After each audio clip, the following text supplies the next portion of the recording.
And for more in the U.S. plans, we are now joined by Aleksandr Pikayev, political analyst from the Institute of World Economy and International Relations. Hello, and thank you very much for joining us. Mr. Pikayev, President Medvedev thinks the new arms reduction treaty will be signed by the year's end. Do you think something may delay that?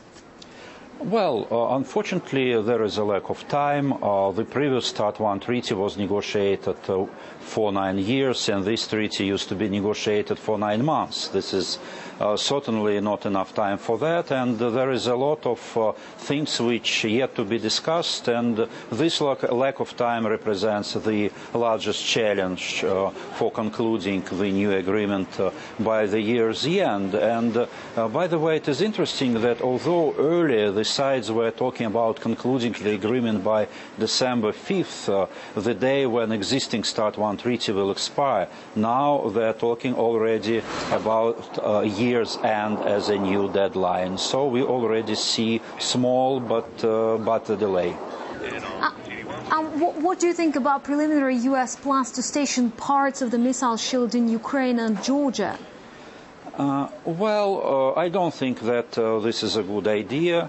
I think that many people in Ukraine would be against such developments, and let me remind you that when the Russians wanted to use old Soviet radar stations on Ukrainian territory, the Ukrainians said, okay, you could use that, but they should be under our control, they should be equipped with our personnel, and you should pay rent. And now, if Ukrainians would accept the construction of American radars, it would be hypocrisy, and Moscow has all rights to raise this issue with the Ukrainian leadership and, of course, with the Americans. Well, let's elaborate a little bit more on possible Russia's reaction if the U.S. plans get a green light. Well, actually, I think it is too premature to talk about Russian reaction because still Moscow doesn't have American plan, a new architecture of the U.S. missile defense.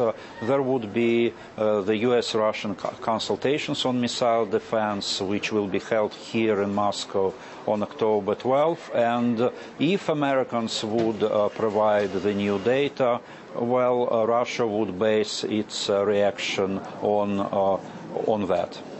Well, let's talk about the arms reduction treaty. What do you think the two states should do in order to improve the situation regarding nuclear stockpiles?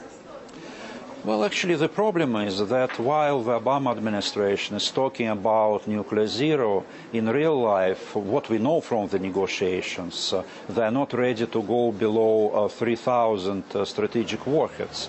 And this is a deeply hypocritical position, and of course, it creates problems in the negotiations. The Russians want much lower ceilings. The Russians are ready to go down to 1,500 strategic warheads. Americans so far are not ready for that, and this important problem should be settled within the next couple of months, and this is a very short period of time to settle this quite significant discrepancy in the positions.